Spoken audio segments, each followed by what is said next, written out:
ವೀಕ್ಷಕರೇ, ಅಮೋಘ ವಾರ್ತೆಗಳಿಗೆ ಸ್ವಾಗತ. ನಾನು ನಂದಿನಿ. ಈಗ ಮುಖ್ಯಾಂಶಗಳು. ತಮಿಳುನಾಡು ರಾಜ್ಯದ ಬಜೆಟ್ ಗಾತ್ರ 3.5 ಲಕ್ಷ ಕೋಟಿ ರೂಪಾಯಿ. ಫ್ರೀ ಬೀಸ್ಗಳಿಗೆ ಕಡಿಮೆ ಎಂದರೂ 6 ಲಕ್ಷ ಕೋಟಿ ರೂಪಾಯಿ ಬೇಕು. ಅಷ್ಟು ಹಣವನ್ನು ಎಲ್ಲಿಂದ ತರುತ್ತಾರೆ? ವಿಜಯ್ ಅವರನ್ನು ದೇವರೇ ಕಾಪಾಡಬೇಕು. ಕೇಂದ್ರ ಸಚಿವ ಎಚ್.ಡಿ. ಕುಮಾರಸ್ವಾಮಿ ಹೇಳಿಕೆ. ರಾಕೇಶ್ ಸಿದ್ದರಾಮಯ್ಯ ಸ್ಮರಣಾರ್ಥ ಆರೋಗ್ಯ ಇಲಾಖೆಗೆ ಆಂಬ್ಯುಲೆನ್ಸ್ ಕೊಡುಗೆ. ಮುಖ್ಯಮಂತ್ರಿ ಸಿದ್ದರಾಮಯ್ಯ ಚಾಲನೆ. ಇನ್ನೆರಡು-ಮೂರು ದಿನಗಳಲ್ಲಿ ತಮಿಳುನಾಡು ರಾಜ್ಯದಲ್ಲಿ ಸೃಷ್ಟಿಯಾಗಿರುವ ರಾಜಕೀಯ ಬಿಕ್ಕಟ್ಟು ಬಗೆಹರಿಯಬಹುದು. ಡಿಎಂಕೆ ಮತ್ತು ಎಐಎಡಿಎಂಕೆ ಪಕ್ಷಗಳು ಅಧಿಕಾರಕ್ಕಾಗಿ ಕೈಜೋಡಿಸುತ್ತವೆ ಎಂದು ನಾನು ಭಾವಿಸುವುದಿಲ್ಲ. ಕೇಂದ್ರ ಸಚಿವ ಕುಮಾರಸ್ವಾಮಿ ಹೇಳಿಕೆ. ವಿಶ್ವಗುರು ಬಸವಣ್ಣನವರ ಆದರ್ಶಗಳನ್ನು ಜೀವನದಲ್ಲಿ ಅಳವಡಿಸಿಕೊಳ್ಳಿ. ಅರಣ್ಯ ಸಚಿವ ಈಶ್ವರ್ ಖಂಡ್ರೆ ಹೇಳಿಕೆ. ವಾರ್ತೆಗಳ ವಿವರ. ಕಲಾ ಮತ್ತು ವಿಜ್ಞಾನ ಕಾಲೇಜು ಮೈದಾನದಲ್ಲಿ ಮೇ 9 ಮತ್ತು 10ರಂದು ನಡೆಯಲಿರುವ ಪತ್ರಕರ್ತರು ಹಾಗೂ ವಿವಿಧ ಇಲಾಖೆಗಳ ಅಧಿಕಾರಿಗಳ ತಂಡಗಳ ನಡುವಿನ ಸೌಹಾರ್ದ ಕ್ರಿಕೆಟ್ ಸಮ್ಮೇಳನ ಕ್ರೀಡಾಕೂಟಕ್ಕೆ ಭರ್ಜರಿ ಸಿದ್ಧತೆಗಳು ನಡೆದಿದೆ ಎಂದು ಕರ್ನಾಟಕ ರಾಜ್ಯ ಕಾರ್ಯನಿರತ ಪತ್ರಕರ್ತರ ಸಂಘದ ರಾಜ್ಯ ಉಪಾಧ್ಯಕ್ಷ ಎಚ್.ಬಿ. ಮದನ್ ಗೌಡ ಹೇಳಿದರು. ಕ್ರೀಡಾಕೂಟದ ಅಂಗವಾಗಿ ಶುಕ್ರವಾರ ನಡೆದ ಸಭೆಯಲ್ಲಿ ಲೋಗೋ, ಆಟಗಾರರ ಜರ್ಸಿ ಹಾಗೂ ಆಕರ್ಷಕ ಟ್ರೋಫಿಯನ್ನ ಅನಾವರಣಗೊಳಿಸಿ ಮಾತನಾಡಿದ ಅವರು, 2 ದಿನಗಳ ಕಾಲ ನಡೆಯಲಿರುವ ಪತ್ರಕರ್ತರು ಹಾಗೂ ವಿವಿಧ ಇಲಾಖೆಗಳ ಅಧಿಕಾರಿಗಳ ತಂಡಗಳ ನಡುವಿನ ಸೌಹಾರ್ದ ಕ್ರಿಕೆಟ್ ಸಮ್ಮೇಳನವು ಕೇವಲ ಕ್ರೀಡಾಕೂಟವಲ್ಲ, ಪರಸ್ಪರ ಸ್ನೇಹ, ಒಗ್ಗಟ್ಟು ಹಾಗೂ ಬಾಂಧವ್ಯ ಬೆಳೆಸುವ ವೇದಿಕೆಯಾಗಿದೆ. ಕ್ರೀಡಾಕೂಟದ ಅಂಗವಾಗಿ ಆಟಗಾರರ ಟಿ ಶರ್ಟ್ಗಳನ್ನು ಅನಾವರಣಗೊಳಿಸಲಾಗಿದ್ದು, ಆಕರ್ಷಕ ಟ್ರೋಫಿಯನ್ನು ಹಾಸನ ಜಿಲ್ಲಾ ಪತ್ರಕರ್ತರ ಸಂಘದ ಕಚೇರಿಯಲ್ಲಿ ಪ್ರದರ್ಶನಕ್ಕೆ ಇಡಲಾಗಿದೆ. ಎಲ್ಲ ಪತ್ರಕರ್ತರು, ಅಧಿಕಾರಿಗಳು ಹಾಗೂ ಕ್ರೀಡಾಭಿಮಾನಿಗಳು ಭಾಗವಹಿಸಿ ಕಾರ್ಯಕ್ರಮವನ್ನು ಯಶಸ್ವಿಗೊಳಿಸಬೇಕು. ಕ್ರೀಡಾಕೂಟವು ಶನಿವಾರ ಬೆಳಗ್ಗೆ 8 ಗಂಟೆಗೆ ಸರಿಯಾಗಿ ಆರಂಭವಾಗಲಿದ್ದು, ಸಮಯದ ಸಮರ್ಪಕ ನಿರ್ವಹಣೆಗೆ ಪ್ರತಿ ತಂಡಕ್ಕೆ 5 ರಿಂದ 6 ಓವರ್ಗಳ ಪಂದ್ಯಗಳನ್ನು ಆಯೋಜಿಸಲಾಗಿದೆ. ಮುದ್ರಣ ಹಾಗೂ ವಿದ್ಯುನ್ಮಾನ ಮಾಧ್ಯಮಗಳ ಸಂಪಾದಕರು, ವರದಿಗಾರರು, ಜಿಲ್ಲಾ ಹಾಗೂ ತಾಲೂಕು ಮಟ್ಟದ ಪತ್ರಕರ್ತರ ಸಂಘದ ಪದಾಧಿಕಾರಿಗಳು, ಕಾರ್ಯಕಾರಿ ಸಮಿತಿ ಸದಸ್ಯರು ಹಾಗೂ ಸಂಘದ ಸರ್ವ ಸದಸ್ಯರು 2 ದಿನಗಳ ಕಾರ್ಯಕ್ರಮದಲ್ಲಿ ಭಾಗವಹಿಸಿ ಕ್ರೀಡಾಕೂಟ ಯಶಸ್ವಿಗೊಳಿಸಬೇಕು ಎಂದು ಹೇಳಿದರು. 9 ಮತ್ತು 10ರಂದು ನಗರದ ಸೈನ್ಸ್ ಕಾಲೇಜ್ ಮತ್ತು ಆರ್ಟ್ಸ್ ಕಾಲೇಜ್ ಗ್ರೌಂಡ್ನಲ್ಲಿ ನಡೆಯುತ್ತಿರುವಂತಹ ಅಧಿಕಾರಿಗಳು, ಪತ್ರಕರ್ತರ ಕ್ರಿಕೆಟ್ ಸಮ್ಮೇಳನ ಏನು ಪಂದ್ಯಾವಳಿಗಳು ನಡೀತಾ ಇದೆ, ಅದರ ಪತ್ರಕರ್ತರ ತಂಡದ 2 ತಂಡಗಳಿದೆ. 2 ತಂಡಗಳಿಗೆ ಸಂಬಂಧಪಟ್ಟ ಹಾಗೆ ಇವತ್ತು ಏನು ಈ ಟಿ ಶರ್ಟ್ಗಳಿದೆ, ಈ ಟಿ ಶರ್ಟ್ಗಳನ್ನ ಅನಾವರಣ ಮಾಡ್ತಾ ಇರೋ ಜೊತೆಗೆ ಟ್ರೋಫಿಯನ್ನು ಇವತ್ತು ಜಿಲ್ಲಾ ಪತ್ರಕರ್ತರ ಸಂಘದಲ್ಲಿ ಅನಾವರಣಗೊಳಿಸ್ತಾ ಇದ್ದೀವಿ. ನೀವೆಲ್ಲ ಬಂದು ಅತ್ಯಂತ ಯಶಸ್ವಿಯಾಗಿ ಈ ಕ್ರೀಡಾಕೂಟವನ್ನು ಇಡೀ ಜಿಲ್ಲೆಯ ಪತ್ರಕರ್ತರು ಬಂದು ಪಾಲ್ಗೊಂಡು ಈ ಕ್ರಿಕೆಟ್ ಪಂದ್ಯಾವಳಿಯನ್ನು ಯಶಸ್ವಿಗೊಳಿಸಬೇಕು ಅಂತೇಳಿ ಎಲ್ಲರ ಪರವಾಗಿ ವಿನಂತಿ ಮಾಡಿಕೊಳ್ತೇವೆ. ನಾಳೆ ಮತ್ತು ನಾಡಿದ್ದು ಶನಿವಾರ ಮತ್ತು ಭಾನುವಾರ 2 ದಿನಗಳ ಕಾಲ ನಡೆಯುವಂತಹ ಈ ಕ್ರೀಡಾಕೂಟದಲ್ಲಿ ಎಲ್ಲ ಪತ್ರಕರ್ತರು ಸಕ್ರಿಯವಾಗಿ ಭಾಗವಹಿಸಬೇಕು ಮತ್ತು ಎಲ್ಲ ಈ ಪತ್ರಕರ್ತರ ತಂಡವನ್ನು ಬೆಂಬಲಿಸಬೇಕು ಅಂತೇಳಿ ನಾನು ವಿನಂತಿ ಮಾಡಿಕೊಳ್ತೀನಿ. ಈ ಸಂದರ್ಭದಲ್ಲಿ ರಾಜ್ಯ ಕಾರ್ಯಕಾರಿ ಸಮಿತಿ ಸದಸ್ಯ ಹಾಗೂ ಅಮೋಘ್ ವಾಹಿನಿಯ ಮುಖ್ಯಸ್ಥರಾದ ಕೆಪಿಎಸ್ ಪ್ರಮೋದ್, ಜಿಲ್ಲಾ ಪತ್ರಕರ್ತರ ಸಂಘದ ಅಧ್ಯಕ್ಷ ಜೆಆರ್ ಕೆಂಚೇಗೌಡ, ಉಪಾಧ್ಯಕ್ಷ ನಂಜುಂಡೇಗೌಡ, ಪ್ರಧಾನ ಕಾರ್ಯದರ್ಶಿ ಕೆಜಿ ಸುರೇಶ್, ಟಿವಿ5 ಪ್ರಕಾಶ್, ಜಿ ಪ್ರಕಾಶ್ ಸೇರಿದಂತೆ ಹಲವರು ಉಪಸ್ಥಿತರಿದ್ದರು. ವಿಜಯ್ ಅವರನ್ನು ದೇವರೇ ಕಾಪಾಡಬೇಕು. ತಮಿಳುನಾಡು ರಾಜ್ಯದ ಬಜೆಟ್ ಗಾತ್ರ 3.5 ಲಕ್ಷ ಕೋಟಿ ರೂಪಾಯಿ. ಆದರೆ ಇವರು ಭರವಸೆಗಳನ್ನ ನೀಡಿರುವ ಫ್ರೀ ಬೀಸ್ಗಳಿಗೆ ಕಡಿಮೆ ಎಂದರೂ 6 ಲಕ್ಷ ಕೋಟಿ ರೂಪಾಯಿ ಬೇಕು. ಅಷ್ಟು ಹಣವನ್ನು ಎಲ್ಲಿಂದ ತರುತ್ತಾರೆ ಎಂದು ಕೇಂದ್ರ ಸಚಿವ ಎಚ್.ಡಿ. ಕುಮಾರಸ್ವಾಮಿ ಪ್ರಶ್ನಿಸಿದರು. ದೇವ್ರ ಕಾಪಾಡಬೇಕು, ಅದಕ್ಕೆ ದೇವ್ರ ಕಾಪಾಡಬೇಕು ಅಂದಲ್ಲ. ಈಗ ಬಹುಶಃ ಫ್ರೀ ಬೀಸ್ ಅವ್ರು ಏನ್ ಘೋಷಣೆ ಮಾಡಿದ್ದಾರೆ, ಅದ್ ಯಾರವರಿಗೆ ಆ ರೀತಿಯ ಒಂದು ಫ್ರೀ ಬೀಸ್ ನ ಘೋಷಣೆ ಮಾಡ್ತಕ್ಕಂಥದ್ದಕ್ಕೆ ಅವ್ರ ಮೇಲೆ ಪ್ರಭಾವ ಬೀರಿದ್ರೆ ಗೊತ್ತಿಲ್ಲ.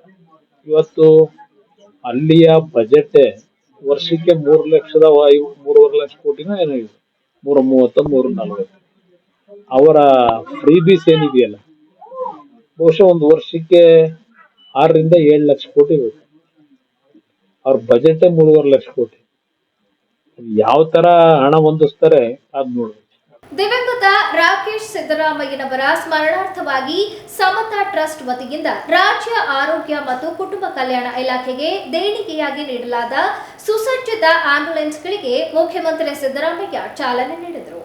ಮೈಸೂರಿನಲ್ಲಿ ನಡೆದ ಕಾರ್ಯಕ್ರಮದಲ್ಲಿ ಆಂಬ್ಯುಲೆನ್ಸ್ಗಳನ್ನು ಲೋಕಾರ್ಪಣೆಗೊಳಿಸಿ ಮಾತನಾಡಿದ ಮುಖ್ಯಮಂತ್ರಿಗಳು, ಸಾರ್ವಜನಿಕರ ಆರೋಗ್ಯ ಸೇವೆಗೆ ಈ ವಾಹನಗಳು ಸಹಕಾರಿಯಾಗಲಿ. ರಾಕೇಶ್ ಸಿದ್ದರಾಮಯ್ಯ ಅವರ ನೆನಪಿನಲ್ಲಿ ಸಾಮಾಜಿಕ ಸೇವೆ ಮುಂದುವರೆಸುತ್ತಿರುವ ಸಮತಾ ಟ್ರಸ್ಟ್ ತುರ್ತು ಚಿಕಿತ್ಸಾ ವ್ಯವಸ್ಥೆಯನ್ನು ಬಲಪಡಿಸಲು ಈ ಕ್ರಮ ಕೈಗೊಂಡಿದೆ. ಈ ಆಂಬ್ಯುಲೆನ್ಸ್ಗಳು ಇನ್ನು ಮುಂದೆ ರಾಜ್ಯ ಆರೋಗ್ಯ ಇಲಾಖೆಯ ಅಡಿಯಲ್ಲಿ ಕಾರ್ಯನಿರ್ವಹಿಸಲಿದ್ದು, ಗ್ರಾಮೀಣ ಮತ್ತು ನಗರ ಪ್ರದೇಶದ ಜನರಿಗೆ ತುರ್ತು ಸಮಯದಲ್ಲಿ ನೆರವಾಗಲಿವೆ ಎಂದು ಹೇಳಿದರು.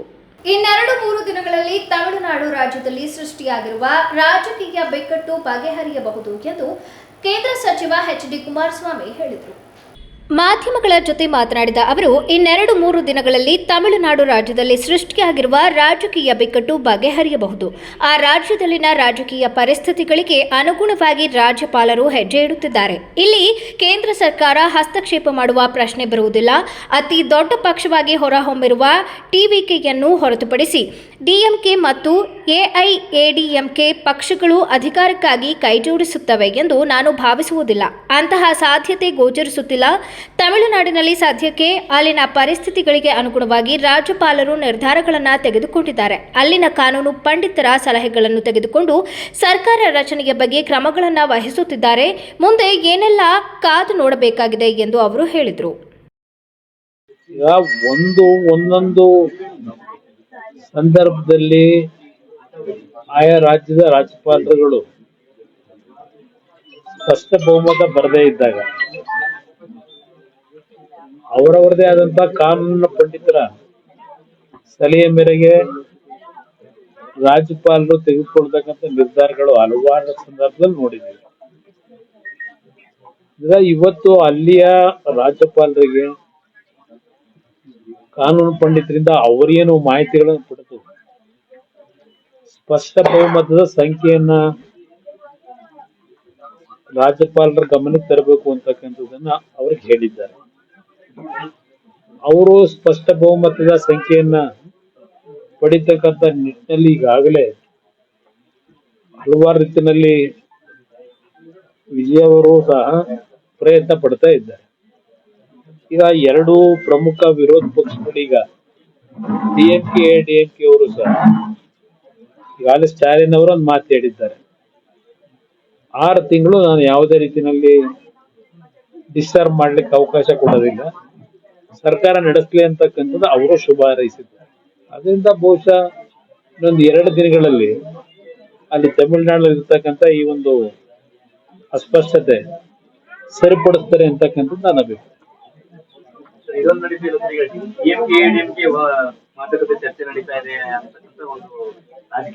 ಬಟ್ ಅದು ಊಹಾಪೋಹಗಳು ಅಂತಕ್ಕಂಥದ್ದು ನನ್ನ ಅಭಿಪ್ರಾಯ. 2 ಪಕ್ಷಗಳು ಸೇರಿ ಸರ್ಕಾರ ರಚನೆ ಮಾಡ್ತಕ್ಕಂಥದ್ದು ಬಹುಶಃ ನನ್ನ ಒಂದು ರಾಜಕೀಯದ ಅನುಭವದಲ್ಲಿ, ನನಗಾದಂತ ಅನುಭವದಲ್ಲಿ ಅದು ಅಷ್ಟು ಅದು ಆ ಒಂದು ಊಹಾಪೋಹ ಸುದ್ದಿ ಬಂದಿರೋದೇ ಮೊದಲನೇದಾಗಿ ತಪ್ಪು ಅನ್ನೋದು ನನ್ನ ಅಭಿಪ್ರಾಯ. ಬಹುಶಃ ಆ 2 ಪಕ್ಷಗಳು ಸೇರಿ ಸರ್ಕಾರ ಮಾಡ್ತಾರೆ ಅಂತಕ್ಕಂಥದ್ದು ನಾನಂತೂ ನಿರೀಕ್ಷೆ ಮಾಡಲ್ಲ.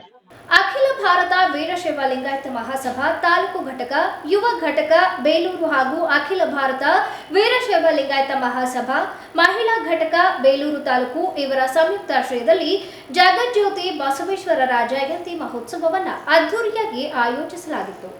ಬಸವಣ್ಣನವರ 893ನೇ ಜಯಂತ್ಯುತ್ಸವದಲ್ಲಿ ಮಾತನಾಡಿದ ಸಚಿವ ಈಶ್ವರ ಖಂಡ್ರೆ, 893 ವರ್ಷಗಳ ಹಿಂದೆ ಸಮಾಜದಲ್ಲಿ ಅಂಧಕಾರ, ಅಸಮಾನತೆ, ಜಾತೀಯತೆ ಮತ್ತು ಅನ್ಯಾಯ ತುಂಬಿಕೊಂಡಿದ್ದ ಸಂದರ್ಭದಲ್ಲಿ ಬಸವಣ್ಣನವರು ಬಸವ ಕಲ್ಯಾಣದಲ್ಲಿ ಸಮಾನತೆಗಾಗಿ ಮಹಾ ಸಾಮಾಜಿಕ ಕ್ರಾಂತಿ ನಡೆಸಿದರು.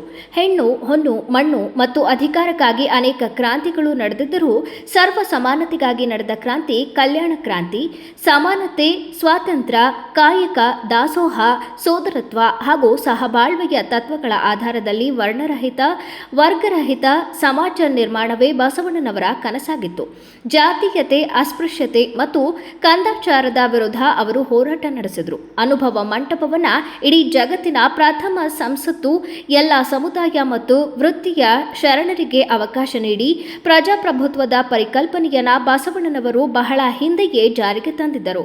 ಅಕ್ಕ ಮಹಾದೇವಿ, ಅಕ್ಕನಾಗಮ್ಮ, ಮುಕ್ತಾಯಕ್ಕ ಸೇರಿದಂತೆ ಅನೇಕ ಮಹಿಳಾ ವಚನಕಾರ್ತಿಯರಿಗೆ ಅವಕಾಶ ನೀಡುವ ಮೂಲಕ ಮಹಿಳೆಯರು ಪುರುಷರಿಗೆ ಸಮಾನರು ಎಂಬ ಸಂದೇಶವನ್ನು ಬಸವಣ್ಣನವರು ನೀಡಿದ್ದಾರೆ.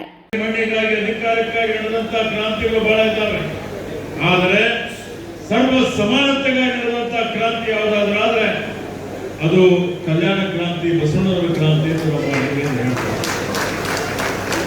ಅವತ್ತು ಅವರು ಎಲ್ಲರಿಗೂ ಸಮಾನತೆ, ಸ್ವಾತಂತ್ರ್ಯ, ಕಾಯಕ, ದಾಸೋಹ, ಸಹೋದರತ್ವ, ಸಹಬಾಳ್ವೆಯ ತಳದ ಮೇಲೆ ಸುಂದರವಾದಂತಹ ಭವ್ಯವಾದಂತಹ ಸಮಾಜ ನಿರ್ಮಾಣ ಮಾಡಬೇಕು ಅಂತ ಹೇಳಿ ವರ್ಗರಹಿತವಾದಂಥದ್ದು, ವರ್ಣರಹಿತವಾದಂಥದ್ದು, ಇವತ್ತು ಲಿಂಗ ಭೇದ ಭಾವ ಇರದೇ ಇರುವಂತಹ ಒಂದು ಸಮಾಜ ನಿರ್ಮಾಣ ಆಗಬೇಕು ಅನ್ನುವಂತ ಅವರ ಕನಸು. ಅವರು ಜಾತೀಯತೆ ವಿರುದ್ಧ ಹೋರಾಟ ಮಾಡ್ತಾರೆ, ಕಂದಾಚಾರದ ವಿರುದ್ಧ ಹೋರಾಟ ಮಾಡ್ತಾರೆ, ಅಸ್ಪೃಶ್ಯತೆ ವಿರುದ್ಧ ಹೋರಾಟ ಮಾಡ್ತಾರೆ. ಇವತ್ತು ಅನೇಕ ರೀತಿಯಲ್ಲಿ ಅವರ ಎಲ್ಲಾ ರೀತಿಯಲ್ಲಿ ನೋಡಿ, ಅನುಭವ ಮಂಟಪ, ಇಡೀ ಜಗತ್ತಿನ ಪ್ರಥಮ ಸಂಸತ್ತು ಯಾವುದಪ್ಪ ಅಂದ್ರೆ ಅನುಭವ ಮಂಟಪ, ನಮ್ಮ ಹೆಗ್ಗಳಿಕೆ ಅದು. ಇವತ್ತು ಲಿಂಗಾಯತ ವೀರಶೈವರ ಒಂದು ಹೆಗ್ಗಳಿಕೆ ಏನಪ್ಪ ಅಂತ ಹೇಳಿದ್ರೆ, ಇವತ್ತು ಜಗತ್ತಿನಲ್ಲೇ ಈ ಅನುಭವ ಮಂಟಪದಲ್ಲಿ ಇವತ್ತೇನು ನಾವು ವಿಧಾನಸಭೆ ಅಂತ ಹೇಳ್ತೀವಿ, ಲೋಕಸಭೆ ಅಂತ ಹೇಳ್ತೀವಿ, ಅದು ಅಂದಿನ ನಿರ್ಮಾಣಗಳಲ್ಲಿ ಅವರು ಆಲೋಚನೆ ಮಾಡಿ ಎಲ್ಲಾ ಸಮುದಾಯದ ಎಲ್ಲಾ ವೃತ್ತಿಯ ಶರಣರಿಗೆ ಒಂದು ಕಡೆ ಸೇರಿಸಿ ಅವರಿಗೆ ಪ್ರಾತಿನಿಧ್ಯ ಕೊಟ್ಟು 770 ಅಮರಗಳಂಗಲ್ ಅಂತ ಹೇಳ್ತೀವಿ. ಅಂದ್ರೆ 770 ಶರಣರು. ಆ 770 ಶರಣರಲ್ಲಿ 35 ಶರಣಿಯರಿದ್ರು, 35 ಮಹಿಳೆಯರಿದ್ರು.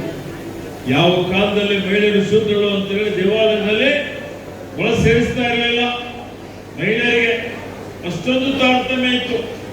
ಅಂತ ಸಂದರ್ಭದಲ್ಲಿ ಮಹಿಳೆಯರು ಯಾರಿಗೂ ಕಡಿಮೆ ಇಲ್ಲ, ಪುರುಷರಿಗಿಂತ ಸರಿ ಸಮಾನರು ಅಂತ ಹೇಳಿ ಅಕ್ಕಮಹಾದೇವಿ, ಅಕ್ಕ ನಾಗಮ್ಮ, ಮುಕ್ತಾಯಕ್ಕ, ಹೀಗೆ ಸುಮಾರು ಜನ ಮಹಿಳಾ ವಚನಕಾರ್ತಿಯರಿಗೆ ಅವಕಾಶವನ್ನು ಕೊಟ್ಟು ಅವ್ರದೆಲ್ಲ ವಚನಗಳಿದಾವೆ ನೋಡಿ. ಇವತ್ತು ಅನುಭವ ಮಂಟಪ ಅಂದ್ರೆ ಪ್ರಜಾಪ್ರಭುತ್ವ ಒಂದು ಪರಿಕಲ್ಪನೆ ಅಂತ ಹೇಳಿ. ಕಾರ್ಯಕ್ರಮದಲ್ಲಿ ಶಾಸಕ ಎಚ್.ಕೆ. ಸುರೇಶ್, ಅರಕಲಗೂಡು ದೊಡ್ಡ ಮಠದ ಪೂಜ್ಯ ಶ್ರೀ ಶ್ರೀ ಮಲ್ಲಿಕಾರ್ಜುನ ಮಹಾಸ್ವಾಮಿಗಳು, ಸಾದರನಹಳ್ಳಿ ನಟರಾಜ್, ಗ್ರಾನೈಟ್ ರಾಜಶೇಖರ್, ಬಿಕೆ ಚಂದ್ರಕಲಾ, ನವಿಲೆ ಪರಮೇಶ್, ಮಾಜಿ ಶಾಸಕ ಕೆಎಸ್ ಲಿಂಗೇಶ್, ಎಎಸ್ ಬಸವರಾಜು, ವಿಂಪು ಸಂತೋಷ್, ಹಳೇಬೀಡು ಚೇತನ, ವಿಕ್ರಮ್ ಕೌರಿ, ಗೀತಾ ಪುಟ್ಟಸ್ವಾಮಿ, ಬಿಬಿ ಶಿವರಾಜ್, ಸುನೀಲ್ ಪಡುವಳಲು ಇನ್ನು ಮುಂತಾದವರು ಹಾಜರಿದ್ದರು. ಹಾಸನ ನಗರದ ಸಮೀಪದ ಭುವನಹಳ್ಳಿಯಲ್ಲಿ 3 ದಿನಗಳ ಕಾಲ ನಡೆಯುವ ಶ್ರೀ ದೇವಿರಮ್ಮ ದೇವಿ ರಥೋತ್ಸವ ಹಾಗೂ ಜಾತ್ರಾ ಮಹೋತ್ಸವಕ್ಕೆ ಕೇಂದ್ರ ಸಚಿವ ಎಚ್.ಡಿ. ಕುಮಾರಸ್ವಾಮಿ ಅಧಿಕೃತ ಚಾಲನೆ ನೀಡಿದರು. ಈ ವೇಳೆ ಗ್ರಾಮದ ಚನ್ನಕೇಶವ ಸ್ವಾಮಿ, ದೇವಿರಮ್ಮ ಹಾಗೂ ಲಕ್ಷ್ಮೀ ದೇವಿ ದೇಗುಲಗಳಿಗೆ ಭೇಟಿ ನೀಡಿದ ಅವರು ವಿಶೇಷ ಪೂಜೆ ಸಲ್ಲಿಸಿ ಜಾತ್ರೆಯ ಸಂಭ್ರಮದಲ್ಲಿ ಭಾಗಿಯಾಗಿದ್ದ ನೂರಾರು ಭಕ್ತರ ನಡುವೆ ದೇವರ ಆಶೀರ್ವಾದ ಪಡೆದರು. ಕುಮಾರಸ್ವಾಮಿ ಗ್ರಾಮಕ್ಕೆ ಆಗಮಿಸುತ್ತಿದ್ದಂತೆ ಗ್ರಾಮಸ್ಥರು ಹಾಗೂ ಕಾರ್ಯಕರ್ತರು ಪಟಾಕಿ ಸಿಡಿಸಿ ಜಯಘೋಷಗಳ ಮೂಲಕ ಅದ್ದೂರಿಯಾಗಿ ಸ್ವಾಗತಿಸಿದರು. ದೇಗುಲಗಳ ಭೇಟಿಯ ನಂತರ ದೇವಾಲಯದ ಆವರಣದಲ್ಲಿ ಸಾವಿರಾರು ಗ್ರಾಮಸ್ಥರ ಸಮ್ಮುಖದಲ್ಲಿ ಗ್ರಾಮದ ವತಿಯಿಂದ ಕುಮಾರಸ್ವಾಮಿಯವರನ್ನ ಸನ್ಮಾನಿಸಿ ಗೌರವಿಸಲಾಯಿತು. ಇದೇ ವೇಳೆ ಇತ್ತೀಚೆಗೆ ಮುಖ್ಯಮಂತ್ರಿ ಪದಕ ಪಡೆದ ಅರಣ್ಯ ಇಲಾಖೆ ಸಿಬ್ಬಂದಿ ಸುಭಾಷ್ ಅವರನ್ನು ಕುಮಾರಸ್ವಾಮಿ ಸನ್ಮಾನಿಸಿದರು. ಮುಂದಿನ ದಿನಗಳಲ್ಲಿ ಇನ್ನಷ್ಟು ಉತ್ತಮವಾಗಿ ಕರ್ತವ್ಯ ನಿರ್ವಹಿಸುವಂತೆ ಸಲಹೆ ನೀಡಿದರು. ನಂತರ ಕೇಂದ್ರ ಸಚಿವರು ಮಾಧ್ಯಮದೊಂದಿಗೆ ಮಾತನಾಡಿ, ಜಿಲ್ಲೆಯ ಪ್ರಮುಖವಾದ ದೇವರು ಶ್ರೀ ಚನ್ನಕೇಶವ ಸ್ವಾಮಿ ದೇವಿರಮ್ಮ ತಾಯಿಯ ಜಾತ್ರಾ ಮಹೋತ್ಸವದ ಕಾರ್ಯಕ್ರಮಕ್ಕೆ ಇಲ್ಲಿ ಸುತ್ತಮುತ್ತಲ ಹಲವಾರು ಗ್ರಾಮಗಳ ಭಕ್ತಾದಿಗಳ ಸಮ್ಮುಖದಲ್ಲಿ ನಡೆಯುತ್ತಿದೆ. ಈ ದೇವರ ಆಶೀರ್ವಾದ ನಾಡಿನ ಜನತೆ ಮೇಲೆ ಸಂಪೂರ್ಣ ಅನುಗ್ರಹ ಕರುಣಿಸಲಿ ಎಂದು ಹೇಳಿದರು. ಜಿಲ್ಲೆಯ ಒಂದು ಪ್ರಮುಖವಾದ ದೇವರು ಚನ್ನಕೇಶ್ವರ ಸ್ವಾಮಿ ಮತ್ತು ದೇವರಮ್ಮ ತಾಯಿಯ ಜಾತ್ರಾ ಮಹೋತ್ಸವದ ಕಾರ್ಯಕ್ರಮಗಳು ಇವತ್ತು ಹಲವಾರು ಸುತ್ತಮುತ್ತಲ ಗ್ರಾಮಗಳ ಭಕ್ತಾದಿಗಳ ಒಂದು ಸಹಮತದಲ್ಲಿ ಸಮ್ಮುಖದಲ್ಲಿ ನಡೀತಾ ಇದೆ. ಆ ತಾಯಿಯ ಆಶೀರ್ವಾದ, ಭಗವಂತನ ಆಶೀರ್ವಾದ ನಾಡಿನ ಜನತೆಯ ಮೇಲೆ ಸಂಪೂರ್ಣವಾದಂಥ ಅನುಗ್ರಹವನ್ನು ಭಗವಂತ ಕರುಣಿಸಲಿ, ತಾಯಿ ದೇವಿರಮ್ಮ ಕರುಣಿಸಲಿ ಅಂತಕ್ಕಂಥ ಪ್ರಾರ್ಥಿಸಲು. ಈ ಸಂದರ್ಭದಲ್ಲಿ ಶಾಸಕ ಸ್ವರೂಪ್ ಪ್ರಕಾಶ್, ಜಿಲ್ಲಾ ಪಂಚಾಯಿತಿ ಮಾಜಿ ಅಧ್ಯಕ್ಷ ಸ್ವಾಮಿಗೌಡ, ತಹಸೀಲ್ದಾರ್ ಗೀತಾ, ತಾಲೂಕು ಪಂಚಾಯಿತಿ ಮಾಜಿ ಸದಸ್ಯ ಜಯರಾಮ್, ಭುವನಹಳ್ಳಿ ಕೃಷಿ ಪತ್ತಿನ ಸಹಕಾರ ಸಂಘದ ಅಧ್ಯಕ್ಷ ಬಿಆರ್ ಬೊಮ್ಮೇಗೌಡ ಸೇರಿದಂತೆ ಶಿವರಾಮೇಗೌಡ, ಹರೀಶ್, ಮಂಜುನಾಥ್, ರವಿ, ದುರ್ಗಾ ಪ್ರಸಾದ್, ಸ್ವಾಮಿ, ಮಲ್ಲೇಶ್, ಕರಿಯಯ್ಯ, ಲಕ್ಷ್ಮಣ್ ಹಾಗೂ ಇತರರು ಉಪಸ್ಥಿತರಿದ್ದರು. ರಾಜ್ಯದ ಪರಿಶಿಷ್ಟ ಜಾತಿಯ ಭೋವಿ ಸಮುದಾಯದ ಜನರ ಆರ್ಥಿಕ, ಸಾಮಾಜಿಕ ಹಾಗೂ ಶೈಕ್ಷಣಿಕ ಅಭಿವೃದ್ಧಿಯನ್ನು ಗುರಿಯಾಗಿಸಿಕೊಂಡು ಕಾರ್ಯನಿರ್ವಹಿಸುತ್ತಿರುವ ಕರ್ನಾಟಕ ಭೋವಿ ಅಭಿವೃದ್ಧಿ ನಿಗಮ ರಾಜ್ಯದಾದ್ಯಂತ ವಿವಿಧ ಮಹತ್ವಾಕಾಂಕ್ಷಿ ಯೋಜನೆಗಳನ್ನು ಪರಿಣಾಮಕಾರಿಯಾಗಿ ಅನುಷ್ಠಾನಗೊಳಿಸಿದೆ ಎಂದು ಕರ್ನಾಟಕ ಭೋವಿ ಅಭಿವೃದ್ಧಿ ನಿಗಮ ಅಧ್ಯಕ್ಷ ಎಂ ರಾಮಪ್ಪ ತಿಳಿಸಿದರು.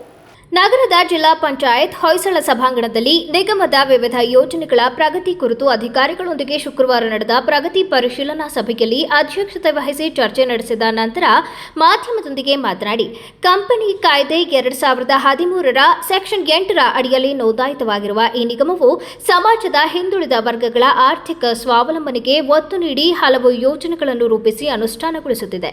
ಸಮುದಾಯದ ಜನರಿಗೆ ಉದ್ಯೋಗ, ಸ್ವಾವಲಂಬನೆ ಹಾಗೂ ಆರ್ಥಿಕ ಬಲವರ್ಧನೆ ಒದಗಿಸುವ ಉದ್ದೇಶದಿಂದ ಈ ವಿವಿಧ ಯೋಜನೆಗಳನ್ನು ಜಾರಿಗೆ ತರಲಾಗಿದೆ. ಸಮುದಾಯದ ಜನರಿಗೆ ಸರ್ಕಾರದ ಯೋಜನೆಗಳನ್ನು ತಲುಪಿಸುವಲ್ಲಿ ಪ್ರಮುಖ ಪಾತ್ರ ವಹಿಸುತ್ತಿವೆ ಎಂದು ಹೇಳಿದರು. ಇಲ್ಲೇ ತನಕ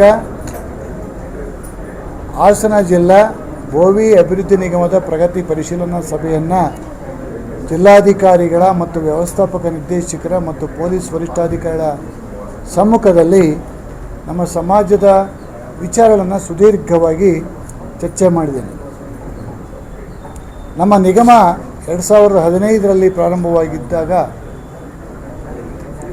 ಇಲ್ಲೇ ತನಕ ಅನೇಕ ಕಾರ್ಯಕ್ರಮಗಳನ್ನು ಮಾಡ್ಕೊಂಡು ಬಂದಿದೆ. ನಾನು ಅಧ್ಯಕ್ಷನಾಗಿ ಈಗ 6 ತಿಂಗಳು ಕಳೆದಿದೆ. ನಮ್ಮ ಸಮಾಜದ ಬಂಧುಗಳನ್ನು ಅವರು ಬೆಂಗಳೂರಿಗೆ ಬರ್ತಕ್ಕಂಥದ್ದನ್ನ ಕಡಿಮೆ ಮಾಡೋ ಸಲುವಾಗಿ ನಾನೇ ಆಯಾ ಜಿಲ್ಲೆಗಳಿಗೆ ಹೋಗಿ ಸಮಾಜದ ಸಂಬಂಧಿಸಿದ ಸಮಸ್ಯೆಗಳನ್ನು ಅಧಿಕಾರಿಗಳ ಜೊತೆಯಲ್ಲಿ ಚರ್ಚೆ ಮಾಡಿ ಅಲ್ಲಿನೇ ಕೆಲವು ಸಮಸ್ಯೆಗಳಿಗೆ ಪರಿಹಾರವನ್ನು ಕಂಡುಕೊಳ್ತಕ್ಕಂಥದ್ದು, ಕೆಲವು ಸ್ವಲ್ಪ ನಿಧಾನವಾಗ್ತಕ್ಕಂಥ ಸಮಸ್ಯೆಗಳಿಗೆ ಅವರಿಗೆ ಸಮಯವನ್ನು ತೆಗೆದುಕೊಂಡು ನೀವು ವರದಿಯನ್ನು ಮಾಡಬೇಕಂತಕ್ಕಂಥ ನಿರ್ದೇಶನವನ್ನು ಕೂಡ ಕೊಟ್ಟಿದ್ದೇನೆ. ಈ ಜಿಲ್ಲೆಯಲ್ಲಿ ಸಮಾಜದ ಸಂಖ್ಯೆ ಜಾಸ್ತಿ ಇದ್ದರೂ ಕೂಡ ಜನಸಂಖ್ಯೆ ಕಡಿಮೆ ಇದೆ, ಲೆಕ್ಕದಲ್ಲಿ ತೋರಿಸಿರ್ತಕ್ಕಂಥದ್ದು ಕಡಿಮೆ ಇದೆ, ನಮ್ಮ ಸಂಖ್ಯೆ ಜಾಸ್ತಿ ಇದೆ ಅಂತಕ್ಕಂಥದ್ದು ನಮ್ಮ ಸಮಾಜದ ಮುಖಂಡರುಗಳ ಒಂದು ಅಭಿಪ್ರಾಯ. ಆ ಕಾರಣದಿಂದಾಗಿ ಇಲ್ಲಿ ಒಂದು ಗುರಿಗಳು ಕೂಡ ಕಡಿಮೆ ಕೊಟ್ಟಿದ್ದೇವೆ. ಈ ವರ್ಷ ಆಗದ ರೀತಿಯಲ್ಲಿ ಒಂದು ಕ್ರಿಯಾ ಯೋಜನೆ ಮಾಡುವಾಗ ಗುರಿಗಳನ್ನು ಹೆಚ್ಚು ಮಾಡಲಿಕ್ಕೆ ನಮ್ಮ ಇಲಾಖೆ ಅಧಿಕಾರಿಗಳ ಜೊತೆಗೆ ಕುಳಿತು ಚರ್ಚೆ ಮಾಡಿ ಹೆಚ್ಚನ್ನು ಕೂಡ ಮಾಡ್ತೀನಿ. ಈಗ ನಮ್ಮ ಕರ್ನಾಟಕ ರಾಜ್ಯದಾದ್ಯಂತ 11 ಜಿಲ್ಲಾ ಕಚೇರಿಗಳಿದೆ ಭೋವಿ ಅಭಿವೃದ್ಧಿ ನಿಗಮದ್ದು. ಮತ್ತು ಕೆಲವು ಜಿಲ್ಲೆಗಳಲ್ಲಿ ಬೇಡಿಕೆ ಇರ್ತಕ್ಕಂಥದಿಂದ ಅಭಿವೃದ್ಧಿ ನಿಗಮದ ಶಾಖಾ ಕಚೇರಿಗಳನ್ನು ಜಿಲ್ಲೆಗಳಲ್ಲಿ ಮಾಡಬೇಕು ಅಂತಕ್ಕಂಥ ಪ್ರಸ್ತಾವನೆಯನ್ನು ಕೂಡ ಸಲ್ಲಿಸಿದ್ದೇವೆ. ಹೆಚ್ಚುವರಿ ನೌಕರರನ್ನು ಕೂಡ ನೇಮಕ ಮಾಡಿಕೊಳ್ಳೋದಕ್ಕೆ ಸಂಬಂಧಿಸಿದ ಇಲಾಖೆಗೆ ಸಂಪರ್ಕವನ್ನು ಮಾಡಿದ್ದೇವೆ. ಅನುದಾನವನ್ನು ಕೂಡ ನಮಗೆ ಹೆಚ್ಚಿಗೆ ಕೊಡಿ ಅಂತ ಹೇಳ್ಬಿಟ್ಟು ಮೊನ್ನೆ ಮುಖ್ಯಮಂತ್ರಿಗಳಲ್ಲಿ ನಾವು ಕೂಡ ಬೇಡಿಕೆಯನ್ನು ಸಲ್ಲಿಸಿದ್ದೇವೆ. ಈ ಕಾರಣದಿಂದಾಗಿ ಮುಖ್ಯಮಂತ್ರಿಗಳು ಕೂಡ ನಾವೀಗೇನು ಕೊಟ್ಟಿದ್ದೇವೆ ಅಷ್ಟಣವನ್ನು ಖರ್ಚು ಮಾಡು, ಮುಂದೆ ಮತ್ತೆ ಕೊಡ್ತೀನಿ ಅಂತಕ್ಕಂಥ ಆಶ್ವಾಸನೆಯನ್ನು ಕೂಡ ಕೊಟ್ಟಿದ್ದಾರೆ. ಹಾಗಾಗಿ ಈ ಒಂದು ಸಂದರ್ಭದಲ್ಲಿ ನಮ್ಮ ಎಲ್ಲ ರಾಜ್ಯದ ಜಿಲ್ಲೆಗಳನ್ನು ಭೇಟಿ ಮಾಡೋದರ ಮೂಲಕ, ಸಮಾಜದ ಬಂಧುಗಳನ್ನು ಭೇಟಿ ಮಾಡೋದ್ರ ಮೂಲಕ ಏನು ಕ್ವಾರಿ ಸಮಸ್ಯೆಗಳಿರ್ಬೋದು, ಶಿಕ್ಷಣಕ್ಕೆ ಇರ್ತಕ್ಕಂಥ ಹಾಸ್ಟೆಲ್ ಸಮಸ್ಯೆಗಳಿರ್ಬೋದು, ಶಾಲೆಗಳ ಸಮಸ್ಯೆಗಳಿರ್ಬೋದು, ನಮ್ಮ ಬಡವರು ಒಡ್ಡರು ಅನುಭವಿಸ್ತಕ್ಕಂಥ ಯಾವುದೇ ಸಮಸ್ಯೆಗಳಿರ್ಬೋದು, ಅದನ್ನೆಲ್ಲ ಸೂಕ್ತ ಕಾಲದಲ್ಲಿ ಸೂಕ್ತ ಅಧಿಕಾರಿಗಳ ಜೊತೆಗೆ ಚರ್ಚಿಸಿ ಬಗೆಹರಿಸೋದಕ್ಕೆ ಪ್ರಯತ್ನವನ್ನು ಪ್ರಾಮಾಣಿಕವಾಗಿ ನಾನು ಮಾಡ್ತಾ ಇದ್ದೇನೆ. ಈ ಸಂದರ್ಭದಲ್ಲಿ ಜಿಲ್ಲಾಧಿಕಾರಿ ಕೆಎಸ್ ಲತಾ ಕುಮಾರಿ, ಎಎಸ್ಪಿ ತಮ್ಮಯ್ಯ ಇತರರು ಉಪಸ್ಥಿತರಿದ್ದರು. ಪುರಸಭೆ ಸದಸ್ಯ ಎಆರ್ ಅಶೋಕ್ ಅವರನ್ನ ಅನರ್ಹಗೊಳಿಸಿ ಜಿಲ್ಲಾಧಿಕಾರಿ ನ್ಯಾಯಾಲಯ ನೀಡಿದ್ದ ಆದೇಶಕ್ಕೆ ಹೈಕೋರ್ಟ್ ತಡೆ ನೀಡಿದೆ. ಕೆಲವು ಆಡಳಿತಾತ್ಮಕ ಹಾಗೂ ಕಾನೂನು ಸಂಬಂಧಿತ ವಿಚಾರಗಳ ಹಿನ್ನೆಲೆ ಜಿಲ್ಲಾಧಿಕಾರಿ ನ್ಯಾಯಾಲಯವು ಎಆರ್ ಅಶೋಕ್ ಅವರ ಸದಸ್ಯತ್ವವನ್ನು ಅನರ್ಹಗೊಳಿಸಿ ಆದೇಶ ಹೊರಡಿಸಿತ್ತು. ಈ ಆದೇಶವನ್ನು ಪ್ರಶ್ನಿಸಿ ಅಶೋಕ್ ಅವರು ಹೈಕೋರ್ಟ್ ಮೊರೆ ಹೋಗಿದ್ದರು. ವಿಚಾರಣೆ ನಡೆಸಿದ ಹೈಕೋರ್ಟ್ ಜಿಲ್ಲಾಧಿಕಾರಿ ಕೋರ್ಟ್ ನೀಡಿದ್ದ ಅನರ್ಹತೆ ಆದೇಶಕ್ಕೆ ತಾತ್ಕಾಲಿಕ ತಡೆ ನೀಡಿ ಮುಂದಿನ ವಿಚಾರಣೆಯವರೆಗೆ ಹಳೆಯ ಸ್ಥಿತಿ ಮುಂದುವರಿಯುವಂತೆ ಸೂಚಿಸಿದೆ. ಹೈಕೋರ್ಟ್ ಆದೇಶ ಹೊರಬಿದ್ದ ಬಳಿಕ ಅಶೋಕ್ ಬೆಂಬಲಿಗರಲ್ಲಿ ಸಂತಸ ಮನೆ ಮಾಡಿದ್ದು ಪುರಸಭೆ ಮುಂಭಾಗ ಪಟಾಕಿ ಸಿಡಿಸಿ ಸಿಹಿ ಹಂಚಿ ಪರಸ್ಪರ ಅಭಿನಂದನೆ ಸಲ್ಲಿಸಿಕೊಂಡರು. ಮಾಧ್ಯಮದೊಂದಿಗೆ ಮಾತನಾಡಿದ ಅವರು, ತಮ್ಮ ವಿರುದ್ಧ ಡಿಸಿ ಕೋರ್ಟ್ನಲ್ಲಿ ಸದಸ್ಯತ್ವ ರದ್ದುಪಡಿಸಲಾಗಿತ್ತು. ಆದರೆ ಇದೀಗ ಘನ ಉಚ್ಚ ನ್ಯಾಯಾಲಯ ತಡೆಯಾಜ್ಞೆ ನೀಡಿ ಪುರಸಭಾ ಸದಸ್ಯತ್ವವನ್ನು ಮುಂದುವರೆಸಬಹುದು ಎಂದು ಆದೇಶ ನೀಡಿದೆ. ಮೇ 11ರಂದು ನಡೆಯಲಿರುವ ಪುರಸಭೆ ಅಧ್ಯಕ್ಷರ ಚುನಾವಣೆಯಲ್ಲಿ ಮತದಾನ ಮಾಡುವ ಹಕ್ಕು ದೊರೆತಿರುವುದು ಸಂತಸದ ಸಂಗತಿಯಾಗಿದೆ. ತಮ್ಮ ವಿರುದ್ಧ ಕೆಲವರು ಪಿತೂರಿ ಮಾಡಿ ಸದಸ್ಯತ್ವ ತಪ್ಪಿಸಲು ಯತ್ನಿಸಿದರು ಎಂದು ಹೇಳಿದರು. ಇವತ್ತು ಸತ್ಯಕ್ಕೆ ಜಯ ಸಿಕ್ಕಿದೆ ಅನ್ನೋದಕ್ಕೆ ಒಂದು ಉದಾಹರಣೆ. ನನ್ನ ವಿರುದ್ಧ ಏನು DC ಕೋರ್ಟ್ನಲ್ಲಿ ಸದಸ್ಯತ್ವನ ರದ್ದುಪಡಿಸಿದ್ರು, ಆ ರದ್ದುಪಡಿಸಿದಂಥದ್ದನ್ನು ಇವತ್ತು ಘನ ಉಚ್ಚ ನ್ಯಾಯಾಲಯವು ನನಗೆ ತಡೆಯಾಜ್ಞೆ ಕೊಟ್ಟು ನನ್ನ ಒಂದು ಕಾರ್ಯವೈಖರಿಯ ಸದಸ್ಯತ್ವನ ಮುಂದುವರಿಸ್ಕೊಂಡು ಹೋಗ್ಬೋದು ಅನ್ನೋ ಒಂದು ಹೈಕೋರ್ಟ್ ಆಜ್ಞೆ ಏನಿದೆ, ಆ ಆಜ್ಞೆಯನ್ನು ನಾನು ಪುರಸಭೆಯ ಮುಖ್ಯಾಧಿಕಾರಿಗಳಿಗೆ ಕೊಟ್ಟು ಮುಂದೆ ನಡೀತಕ್ಕಂಥ ಏನು ಸೋಮವಾರ 11ನೇ ತಾರೀಕು ಪುರಸಭೆಯ ಅಧ್ಯಕ್ಷರ ಚುನಾವಣೆಯಲ್ಲಿ ಹಕ್ಕು ನನ್ನ ಓಟು ಹಾಕೋದಕ್ಕೆ ಒಂದು ಆಜ್ಞೆ ಸಿಕ್ಕಿರೋದಕ್ಕೆ ಬಹಳ ಸಂತೋಷವಾಗಿದೆ. ಹಾಗಾಗಿ ಏನು ಈ ಹಿಂದೆ ನನ್ನ ವಿರುದ್ಧ ಕೆಲವರು ಪಿತೂರಿ ಮಾಡಿ ನನ್ನ ಸದಸ್ಯತ್ವ ತಗ್ಸಿದ್ರು, ಅವರಿಗೆ ಇವತ್ತು ಮುಖಭಂಗ ಆಗಬೇಕು. ನನ್ನ ವಿರುದ್ಧ 1 ವರ್ಷಗಳ ಕಾಲ ನನಗೆ ಎಲ್ಲಿ ಹೋದಲ್ಲಿ ಬಂದಲ್ಲಿ ತೊಂದರೆ ಕೊಟ್ಕೊಂಡು ಮಾಡಿದರು. ಆದರೆ ಶ್ರೀ ಚೆನ್ನಕೇಶವನ ಆಶೀರ್ವಾದದಿಂದ, ಶ್ರೀ ಚೆನ್ನಕೇಶವ ಸ್ವಾಮಿಯ ಒಂದು ಕೃಪಾ ಕಟಾಕ್ಷದಿಂದ ಇವತ್ತು ನನಗೆ ಎಲ್ಲ ಥರದ ಒಂದು ಕಾರ್ಯವೈಖರಿಗಳಲ್ಲಿ ಜಯಶೀಲನಾಗಿ ಬಂದು ಮತ್ತೆ ಪುರಸಭಾ ಸದಸ್ಯರಾಗಿ ಮತ್ತು ಬೇಲೂರಿನ ಸಣ್ಣ ಪುಟ್ಟ ಕೆಲಸ ಮಾಡುವಂಥ ಅವಕಾಶನ ಮತ್ತೆ ಕಲ್ಪಿಸಿಕೊಟ್ಟಿದ್ದೆ. ಹಾಗಾಗಿ ನಮ್ಮೆಲ್ಲರ ಪರವಾಗಿ, ಎಲ್ಲ ಬೇಲೂರು ಜನತೆಯ ಪರವಾಗಿ ನನಗೆ ಬಂದಂಥ ಒಂದು ಏನು ಹೈಕೋರ್ಟ್ ಆದೇಶ ಸ್ವಾಗತಾರ್ಹವನ್ನು ಮಾಡಿ ಮುಂದಿನ ದಿನಗಳಲ್ಲಿ ಒಳ್ಳೆಯ ಕೆಲಸ ಕಾರ್ಯನ ಮಾಡಿಕೊಂಡು ಹೋಗ್ತೀನಿ ಅಂತ ಈ ಒಂದು ಸಂದರ್ಭದಲ್ಲಿ ಹೇಳ್ತೇನೆ. ಅದೇ ರೀತಿ ಏನು ನನ್ನ ವಿರುದ್ಧ ಪಿತೂರಿ ಮಾಡಿ ನನ್ನ ಅಧ್ಯಕ್ಷ ಸ್ಥಾನದಿಂದ ಕೆಳಗಿಳಿಸಿದಂಥ ಶಿವರಾಮಣ್ಣವರಿಗೆ ಮೊದಲು ಮುಖಭಂಗ ಆಗಿದೆ. ಇವತ್ತು ಸಂಬಳ ಹೆಚ್ಚಳ, ಹಾಜರಾತಿ ಬೋನಸ್ ಹಾಗೂ ಮೂಲಭೂತ ಕಾರ್ಮಿಕ ಸೌಲಭ್ಯಗಳನ್ನು ಒದಗಿಸುವಂತೆ ಆಗ್ರಹಿಸಿ ನಗರದ ಹೊರವಲಯ ಹೊಳೆನರಸೀಪುರ ರಸ್ತೆಯಲ್ಲಿರುವ AHP ಅಪರಲ್ಸ್ ಪ್ರೈವೇಟ್ ಲಿಮಿಟೆಡ್ ಕಂಪನಿಯ ಕಾರ್ಮಿಕರು ದಿಢೀರ್ ಪ್ರತಿಭಟನೆಯನ್ನು ನಡೆಸಿದರು. ಹಲವು ವರ್ಷಗಳಿಂದ ಕೆಲಸ ನಿರ್ವಹಿಸುತ್ತಿರುವ ಕಾರ್ಮಿಕರಿಗೆ ಸಮರ್ಪಕ ವೇತನ ನೀಡದೆ ನಿರ್ಲಕ್ಷ್ಯ ವಹಿಸಲಾಗುತ್ತಿದೆ ಎಂದು ಆರೋಪಿಸಿ ಕಾರ್ಮಿಕರು ಕೆಲಸ ಸ್ಥಗಿತಗೊಳಿಸಿ ಕಂಪನಿ ಎದುರು ಜಮಾಯಿಸಿ ಆಕ್ರೋಶ ಹೊರಹಾಕಿದರು. ಬೆಳಿಗ್ಗೆ ಕಂಪನಿಗೆ ಕೆಲಸಕ್ಕೆ ಆಗಮಿಸಿದ ನೂರಾರು ಕಾರ್ಮಿಕರು ಏಕಾಏಕಿ ಕೆಲಸ ನಿಲ್ಲಿಸಿ ಕಂಪನಿ ಆಡಳಿತ ಮಂಡಳಿಯ ವಿರುದ್ಧ ಘೋಷಣೆ ಕೂಗಿ ಪ್ರತಿಭಟನೆ ನಡೆಸಿದರು. ಸಂಬಳ ಹೆಚ್ಚಳ ಸೇರಿದಂತೆ ಹಲವು ಬೇಡಿಕೆಗಳನ್ನು ಈಡೇರಿಸುವಂತೆ ಒತ್ತಾಯಿಸಿದರು. ಪ್ರತಿಭಟನೆಯಿಂದ ಕೆಲಕಾಲ ಕಂಪನಿಯ ಕಾರ್ಯ ಚಟುವಟಿಕೆ ಅಸ್ತವ್ಯಸ್ತಗೊಂಡಿದ್ದು ಸ್ಥಳದಲ್ಲಿ ಉದ್ವಿಗ್ನ ವಾತಾವರಣ ನಿರ್ಮಾಣವಾಗಿತ್ತು. ಕಾರ್ಮಿಕರ ಪ್ರಕಾರ ಕಂಪನಿಯಲ್ಲಿ ಹಲವು ವರ್ಷಗಳಿಂದ ಸೇವೆ ಸಲ್ಲಿಸುತ್ತಿರುವ ಕಾರ್ಮಿಕರಿಗೆ ಯಾವುದೇ ವಿಶೇಷ ಸೌಲಭ್ಯ ಅಥವಾ ಪ್ರೋತ್ಸಾಹ ನೀಡಲಾಗುತ್ತಿಲ್ಲ. ವೇತನ ವ್ಯತ್ಯಾಸ, ಬೋನಸ್ ಸಮಸ್ಯೆ, ಹೆಚ್ಚುವರಿ ಕೆಲಸದ ಭತ್ಯೆ ಕೊರತೆ ಹಾಗೂ ಮೂಲ ಸೌಕರ್ಯಗಳ ಅಭಾವದಿಂದ ಕಾರ್ಮಿಕರಲ್ಲಿ ಅಸಮಾಧಾನ ಹೆಚ್ಚಾಗಿದೆ ಎನ್ನಲಾಗಿದೆ. ಪ್ರತಿಭಟನೆ ನಡೆಯುತ್ತಿದ್ದಂತೆ ಕಂಪನಿ ಆಡಳಿತ ಮಂಡಳಿ ಹಾಗೂ ಕಾರ್ಮಿಕರ ನಡುವೆ ಮಾತುಕತೆ ನಡೆಸಲು ಪ್ರಯತ್ನಗಳು ನಡೆದವು. ಆದರೆ ಕಾರ್ಮಿಕರು ತಮ್ಮ ಬೇಡಿಕೆಗಳಿಗೆ ಸ್ಪಷ್ಟ ಭರವಸೆ ನೀಡುವವರೆಗೂ ಹೋರಾಟ ಮುಂದುವರಿಸುವುದಾಗಿ ಎಚ್ಚರಿಕೆ ನೀಡಿದರು. ಸರ್, ಈ ಕಂಪ್ನಿ ಕಡೆಯಿಂದ ಯಾವ ಸೌಲಭ್ಯನೂ ಇಲ್ಲ. ಕೇಳಿದರೆ ಇವತ್ತು ಮಾಡ್ತೀನಿ, ನಾಳೆಗೆ ಮಾಡ್ತೀನಿ ಅಂತಿದ್ದಾರೆ. ಏನು ಮಾಡ್ತೀಯಲ್ಲ, ಬರೀ ಸಂಬಳ ಈ ಬರೋ ಹುಡುಗರಿಗೆ 16-17 ಸಾವಿರ ಹಾಕೊಡ್ತಾರೆ. 4 ವರ್ಷ, 5 ವರ್ಷ, 8 ವರ್ಷ ಮಾಡಿದವರಿಗೆ ಬರೀ 12,000 13 ಸಾವಿರ ಮಾಡ್ಕೊಡ್ತಾರೆ. ಕೇಳಿದಕ್ಕೆ ಇವತ್ತು ಮಾಡ್ತೀನಿ, ನಾಳೆ ಮಾಡ್ತೀನಿ ಅಂತಾರೆ. ಕಂಪ್ನಿಲಿ ಒಂದು ಊಟ ಇಲ್ಲ, ತಿಂಡಿ ಇಲ್ಲ, ಏನು ಕೊಡ್ತಾ ಇಲ್ಲ ಸರ್. ಇದರಲ್ಲಿ ಏನು ಸೌಲಭ್ಯ ಇಲ್ಲ. ಕೇಳಿದರೆ ಇವತ್ತು ನಾಳೆ ಏನೋ ಕೇಳ್ತಾರೆ. ಯಾವುದೇ ಕೇಳಿದ್ರು ಇವತ್ತಿಲ್ಲ ನಾಳೆ ಮಾಡ್ತೀನಿ ಅಂತಿರೋ ಹೊರತು ಒಂದು ಸಲ ಮಾಡ್ತಿಲ್ಲ ಇವರು.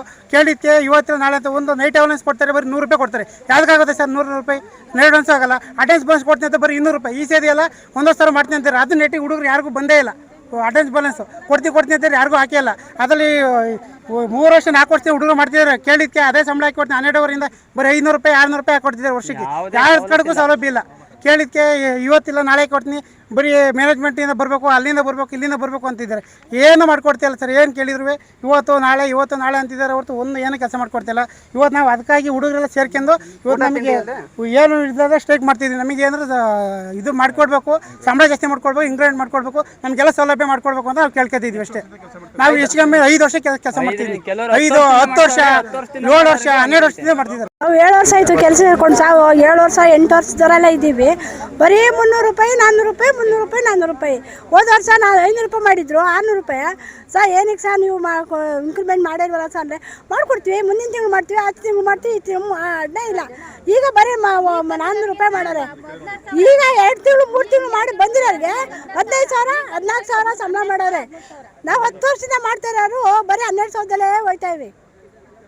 ಪ್ರತಿಭಟನೆಯಲ್ಲಿ ಕಾರ್ಮಿಕರಾದ ಗಣೇಶ್, ಮಧು, ಕುಮಾರ್, ಮಲ್ಲಿಕ್, ಗೌತಮ್, ಶಶಿಕಲಾ, ಮಂಜುಳಾ, ಭವ್ಯ, ಭಾಗ್ಯ ಸೇರಿದಂತೆ ಹಲವರು ಹಾಜರಿದ್ದರು.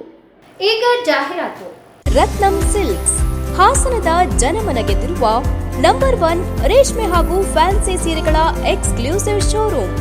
ನಮ್ಮಲ್ಲಿ ಮಹಿಳೆಯರ ಮನಸೂರೆಗೊಳ್ಳುವ Kanchipuram silk sarees, Mysore silks, pure Banaras silks, fancy ಹಾಗೂ cotton sarees, KSIC grade crepe silk, suiting and shirting, ಇನ್ನು ಹಲವಾರು ಬಗೆಯ ಸೀರೆಗಳು ನಿಮ್ಮ ಕೈಗೆಟುಕುವ ದರದಲ್ಲಿ ದೊರೆಯುತ್ತವೆ. ವರ್ಷದ 365 ದಿನಗಳಲ್ಲೂ ಹೋಲ್ಸೇಲ್ ದರದಲ್ಲಿ ಮಾರಾಟ. ಗ್ರಾಹಕರಿಗೆ ಪಾರ್ಕಿಂಗ್ ಹಾಗೂ ಶೌಚಾಲಯದ ವ್ಯವಸ್ಥೆಯೂ ಲಭ್ಯ. ಭೇಟಿ ಕೊಡಿ Ratnam silks, opposite to Rangalakshmi hospital, next to NCC office, RC road, Haasan.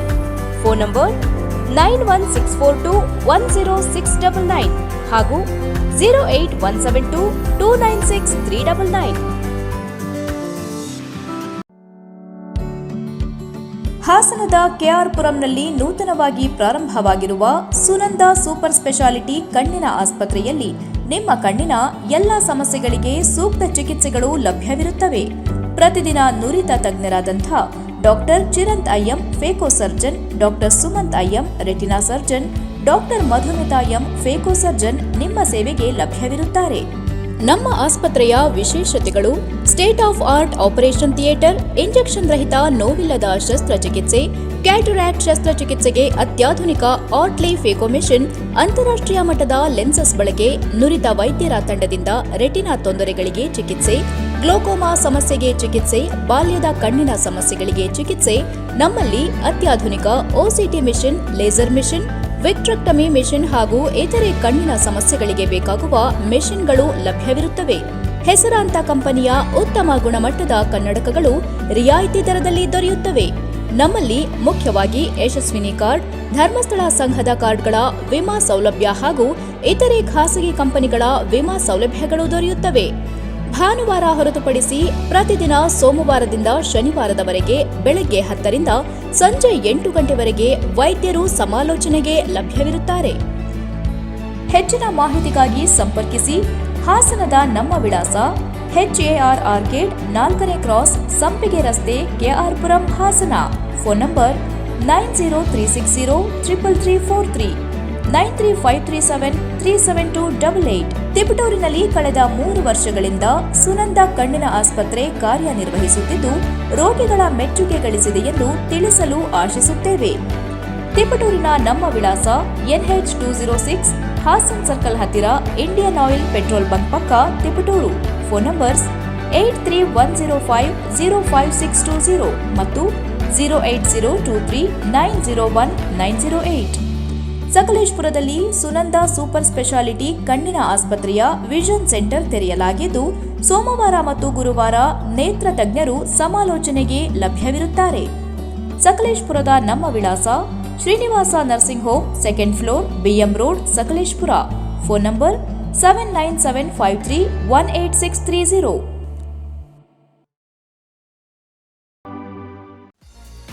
ಅಧ್ಯಯನ ಪದವಿ ಪೂರ್ವ ಕಾಲೇಜು ಹಾಸನ ಉತ್ಕೃಷ್ಟ ಗುಣಮಟ್ಟದ ಶಿಕ್ಷಣದೊಂದಿಗೆ ವಿದ್ಯಾರ್ಥಿಗಳ ಭವಿಷ್ಯದ ಭದ್ರ ಬುನಾದಿಗೆ ಸಹಕಾರಿಯಾಗಿರುವ ನಮ್ಮ ಕಾಲೇಜು ತನ್ನ 3ನೇ ವರ್ಷಕ್ಕೆ ಪಾದಾರ್ಪಣೆ ಮಾಡುತ್ತಿರುವುದು ನಮ್ಮೆಲ್ಲರಿಗೂ ಸಂತಸದ ವಿಷಯ. ಅಧ್ಯಯನ ಪದವಿ ಪೂರ್ವ ಕಾಲೇಜಿನಲ್ಲಿ ವಿಜ್ಞಾನ ವಿಭಾಗದಲ್ಲಿ ಪಿಸಿಎಂಬಿ ಪಿಸಿಎಂಸಿ ಮಾತ್ರವಲ್ಲದೆ ವಾಣಿಜ್ಯ ವಿಭಾಗದಲ್ಲಿ ಸಿಇಬಿಎ ಕೋರ್ಸ್ಗಳು ಸಹ ಲಭ್ಯವಿದೆ. ವಿದ್ಯಾರ್ಥಿಗಳ ಸರ್ವತೋಮುಖ ಶಿಕ್ಷಣದ ಅಭಿವೃದ್ಧಿಗಾಗಿ ಮೂಲ ಶಿಕ್ಷಣದೊಂದಿಗೆ ಕೆಸಿಇಟಿ, ನೀಟ್, ಜೆಡಬ್ಲ್ಇ ಕೋರ್ಸ್ಗಳ ಜೊತೆಗೆ ಸಾಫ್ಟ್ವೇರ್ ಡೆವಲಪ್ಮೆಂಟ್, ಬ್ಯಾಂಕಿಂಗ್ ಕೋರ್ಸ್ಗಳು ಹಾಗೂ ಸಿಎ ಫೌಂಡೇಶನ್ ತರಬೇತಿಯನ್ನ ನೀಡಲಾಗುವುದು. ಜೊತೆಗೆ ಕಲೆ, ನಾಟಕ, ಕ್ರೀಡೆ, ಸ್ಕೌಟ್ಸ್ ಅಂಡ್ ಗೈಡ್ಸ್, ವ್ಯಕ್ತಿತ್ವ ವಿಕಸನ, ಸಂಸ್ಕೃತಿಗಳ ಆಚರಣೆ, ರಸ್ತೆ ಸುರಕ್ಷತಾ ಕಾರ್ಯಕ್ರಮ, ಮಹಿಳಾ ಸಬಲೀಕರಣ, ಕಣ್ಣು ಮತ್ತು ಆರೋಗ್ಯ ತಪಾಸಣಾ ಶಿಬಿರಗಳು, ಗಿಡ ನೆಡುವ ಕಾರ್ಯಕ್ರಮಗಳು ಹಾಗೂ ಸೈಬರ್ ಕ್ರೈಮ್ ಜಾಗೃತಿಯಂತಹ ವಿವಿಧ ಕಾರ್ಯಕ್ರಮಗಳನ್ನು ಹಮ್ಮಿಕೊಂಡಿದ್ದೇವೆ. ಅತ್ಯುತ್ತಮ ಅಂಕಗಳನ್ನು ಗಳಿಸಿದ ವಿದ್ಯಾರ್ಥಿಗಳಿಗೆ ಸ್ಕಾಲರ್ಶಿಪ್ ಕೂಡ ಲಭ್ಯವಿದೆ.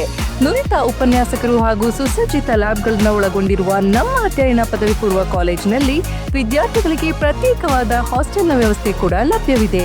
2026-27ನೇ ಶೈಕ್ಷಣಿಕ ಸಾಲಿಗೆ ದಾಖಲಾತಿಗಳು ಪ್ರಾರಂಭವಾಗಿದ್ದು, ವಿದ್ಯಾರ್ಥಿಗಳ ಉಜ್ವಲ ಭವಿಷ್ಯದ ಕನಸಿನ ಮೊದಲ ಹೆಜ್ಜೆ ನಮ್ಮ ಅಧ್ಯಯನ ಪದವಿ ಪೂರ್ವ ಕಾಲೇಜು. ದಾಖಲಾತಿಗಾಗಿ ಹಿಂದೆ ಸಂಪರ್ಕಿಸಿ. ಅಧ್ಯಯನ ಪದವಿ ಪೂರ್ವ ಕಾಲೇಜು, ವಿದ್ಯಾನಗರ, ಹಾಸನ.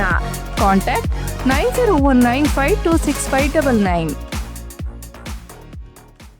ಗುಣಮಟ್ಟದ ಶಿಕ್ಷಣ, ಶಿಸ್ತು ಮತ್ತು ಸಂಸ್ಕಾರದ ಕಲಿಕೆಗೆ ಮತ್ತೊಂದು ಹೆಸರೇ ಚಿಕ್ಕಮಗಳೂರಿನ ಸೆಂಟ್ ಮೇರಿಸ್ ಪದವಿ ಪೂರ್ವ ಕಾಲೇಜು. 10 ಎಕರೆ ವಿಶಾಲವಾದ ಪರಿಸರ ಸ್ನೇಹಿ ಆವರಣ, ವಿಶ್ವದರ್ಜೆಯ ಪ್ರಯೋಗಾಲಯಗಳು, ನೈಸರ್ಗಿಕವಾಗಿ ನಿರ್ಮಿಸಿರುವ ವಿಶಾಲವಾದ ಶಾಲಾ ಕೊಠಡಿಗಳು, ಬಾಲಕ ಬಾಲಕಿಯರಿಗೆ ಪ್ರತ್ಯೇಕ ಹಾಸ್ಟೆಲ್ ವ್ಯವಸ್ಥೆ, 400 ಜನರು ಒಟ್ಟಿಗೆ ಕುಳಿತು ಊಟ ಮಾಡಬಹುದಾದ ಡೈನಿಂಗ್ ಹಾಲ್, ಅತ್ಯಂತ ಅನುಭವಿ ನುರಿತ ಶಿಕ್ಷಕರ ವೃಂದ, ಹೀಗೆ ಎಲ್ಲ ಮೂಲಭೂತ ವ್ಯವಸ್ಥೆಗಳಿಂದ ವಿದ್ಯಾರ್ಥಿಗಳ ಸೇವೆಗೆ ಸಕಲ ರೀತಿಯಿಂದಲೂ ಕಾಲೇಜು ಸಜ್ಜುಗೊಂಡಿದೆ. ವಿಜ್ಞಾನ ಮತ್ತು ವಾಣಿಜ್ಯ ವಿಭಾಗಗಳಲ್ಲಿ ಸ್ಪರ್ಧಾತ್ಮಕ ಕೋರ್ಸ್ಗಳಾದ ಸಿಇಟಿ, ನೀಟ್, ಜೆಇಇ, ನಾಟ ಮತ್ತು ಸಿಎ ಫೌಂಡೇಶನ್ ಕೋರ್ಸ್ಗಳಿಗೆ ಅನುಭವಿ ಉಪನ್ಯಾಸಕರಿಂದ ಬೋಧನಾ ಕಾರ್ಯ ನಡೆಯುತ್ತಿದ್ದು, ಮಕ್ಕಳಿಗೆ ಉತ್ತಮ ಶಿಕ್ಷಣ ನೀಡುವತ್ತ ಸಂಸ್ಥೆಯು ದಾಪುಗಾಲ ನೀಡುತ್ತಿದ್ದು, ಇಂದು ಜಿಲ್ಲೆ ಮಾತ್ರವಲ್ಲದೆ ಹೊರ ಜಿಲ್ಲೆಗಳಿಂದಲೂ ಅಪಾರವಾದ ಕೀರ್ತಿ ಮತ್ತು ಸಾಧನೆಗೆ ಸಂಸ್ಥೆ ಹೆಸರುವಾಸಿಯಾಗಿದೆ. ಆಸಕ್ತರು ವಿವರಗಳಿಗಾಗಿ ಹಿಂದೆ ಸಂಪರ್ಕಿಸಿ ಮಾಹಿತಿ ಪಡೆಯಬಹುದಾಗಿದೆ. 6360539736. 100 ವರ್ಷಗಳು 100 ದಿನಗಳು ಮೇಕಿಂಗ್ ಶುಲ್ಕದಲ್ಲಿ 100% ರಿಯಾಯಿತಿ. Bhima legacy fest 100 days offer. ಚಿನ್ನ, ಬೆಳ್ಳಿ ಮತ್ತು ವಜ್ರದ ಮೇಲಿನ ಮೇಕಿಂಗ್ ಶುಲ್ಕದಲ್ಲಿ 100% ವರೆಗೆ ರಿಯಾಯಿತಿ ಪಡೆಯಿರಿ. ಮತ್ತು ಪ್ರತಿ 1 ಲಕ್ಷ ರೂಪಾಯಿ ಮೌಲ್ಯದ ವಜ್ರದ ಮೇಲೆ 24 ಕ್ಯಾರೆಟ್ ಚಿನ್ನದ ಬಾರ್ ಉಚಿತವಾಗಿ ಪಡೆಯಿರಿ. ಎಲ್ಲಾ ಭೀಮಾ ಮಳಿಗೆಗಳಲ್ಲಿ ಲಭ್ಯ. ಷರತ್ತುಗಳು ಅನ್ವಯ. ಗೋಮತಿ ಕಲ್ಯಾಣ ಮಂಟಪ 14 ವಸಂತಗಳನ್ನು ಪೂರೈಸಿ 15ನೇ ವರ್ಷಕ್ಕೆ ಪಾದಾರ್ಪಣೆ ಮಾಡುತ್ತಿರುವ ನಮ್ಮ ಗೋಮತಿ ಕಲ್ಯಾಣ ಮಂಟಪವನ್ನ ಹೊಚ್ಚ ಹೊಸ ರೂಪದಲ್ಲಿ ನಿಮ್ಮ ಮುಂದೆ ಪ್ರಸ್ತುತಪಡಿಸುತ್ತಿದ್ದೇವೆ. ಅತ್ಯಾಧುನಿಕವಾಗಿ ನವೀಕರಣಗೊಂಡ ಕಲ್ಯಾಣ ಮಂಟಪದಲ್ಲಿ 1200 ಜನರು ಕೂರಬಹುದಾದಂತಹ ಬ್ಯಾಂಕ್ವೆಟ್ ಹಾಲ್ ಹಾಗೂ 700 ಜನರು ಊಟ ಮಾಡಬಹುದಾದ ಡೈನಿಂಗ್ ಹಾಲ್ ಇದ್ದು, ಮದುವೆ, ಬೀಗರ ಔತಣ, ನಾಮಕರಣ ಮತ್ತು ಎಲ್ಲ ಶುಭ ಸಮಾರಂಭಗಳಿಗೆ ಸಸ್ಯಾಹಾರಿ ಮತ್ತು ಮಾಂಸಾಹಾರಿ ಔತಣಗಳಿಗೆ ಹಾಲ್ ಅನ್ನ ನೀಡಲಾಗುತ್ತದೆ. 4 ಎಕರೆಗೂ ಅಧಿಕ ಜಾಗದಲ್ಲಿ ವಾಹನಗಳಿಗೆ ಉತ್ತಮವಾದ ಪಾರ್ಕಿಂಗ್ ವ್ಯವಸ್ಥೆ ಸಹ ಲಭ್ಯವಿದೆ. ನಿಮ್ಮ ಕುಟುಂಬದ ಸುಂದರ ಕಾರ್ಯಕ್ರಮಗಳನ್ನ ಅತ್ಯುತ್ತಮ ಕ್ಷಣಗಳನ್ನಾಗಿ ಮಾರ್ಪಾಡಾಗಿಸಲು ಒಂದು ಒಳ್ಳೆಯ ಜಾಗ, ಅದುವೇ ನಮ್ಮ ಗೋಮತಿ ಕಲ್ಯಾಣ ಮಂಟಪ. ಗೋಮತಿ ಕಲ್ಯಾಣ ಮಂಟಪ, ಕೋಟ್, ಹೊಸ ಬಸ್ ನಿಲ್ದಾಣದ ಹತ್ತಿರ, ಚನ್ನಪಟ್ಟಣ ಬಡಾವಣೆ, ಹೊಳೆನರಸೀಪುರ ರಸ್ತೆ, ಹಾಸನ. ಬುಕಿಂಗ್ ಹಾಗೂ ಹೆಚ್ಚಿನ ಮಾಹಿತಿಗಾಗಿ ಸಂಪರ್ಕಿಸಿ 9484827261 ಮತ್ತು 8970568666. ಮತ್ತೊಮ್ಮೆ ವಾರ್ತೆಗಳಿಗೆ ಸ್ವಾಗತ. ಬೇಲೂರು ಪಟ್ಟಣದ ವೈಕುಂಠ ಬೀದಿ ಹಾಗೂ ಶ್ರೀ ಚನ್ನಕೇಶವ ದೇವಸ್ಥಾನದ ಮುಖ್ಯ ರಸ್ತೆಯಲ್ಲಿ ಸುರಿದ ಭಾರೀ ಮಳೆಗೆ ಮಳೆ ನೀರು ಚರಂಡಿಯಲ್ಲಿ ಸರಿಯಾಗಿ ಹರಿಯದೆ ಮನೆಯೊಳಗೆ ನುಗ್ಗಿದ ಘಟನೆ ನಡೆದಿದೆ. ಸಾಮಾನ್ಯ ಮಳೆಯಲ್ಲಿ ಈ ಪರಿಸ್ಥಿತಿ ಉಂಟಾಗಿರುವುದರಿಂದ ಮುಂದಿನ ದಿನಗಳಲ್ಲಿ ಹೆಚ್ಚು ಮಳೆ ಬಂದರೆ ಬೀದಿಯಲ್ಲಿ ವಾಸಿಸುವವರ ಸ್ಥಿತಿ ಏನಾಗಬಹುದು ಎಂಬ ಭಯ ನಿವಾಸಿಗಳನ್ನು ಕಾಡುತ್ತಿದೆ. ಮಳೆ ನೀರು ಸರಾಗವಾಗಿ ಹರಿಯುವಂತೆ ಸಮರ್ಪಕ ಚರಂಡಿ ವ್ಯವಸ್ಥೆ ಕಲ್ಪಿಸದಿರುವುದು, ಕೆಲವೆಡೆ ಚರಂಡಿಗಳು ಮುಚ್ಚಿ ಹೋಗಿರುವುದು ಹಾಗೂ ರಸ್ತೆ ಮಟ್ಟವನ್ನು ಸರಿಯಾದ ಯೋಜನೆ ಇಲ್ಲದೆ ಎತ್ತಿರುವುದರಿಂದ ನೀರು ನೇರವಾಗಿ ಮನೆಯೊಳಗೆ ನುಗ್ಗುತ್ತಿದೆ ಎಂದು ಸ್ಥಳೀಯರು ದೂರಿದ್ದಾರೆ.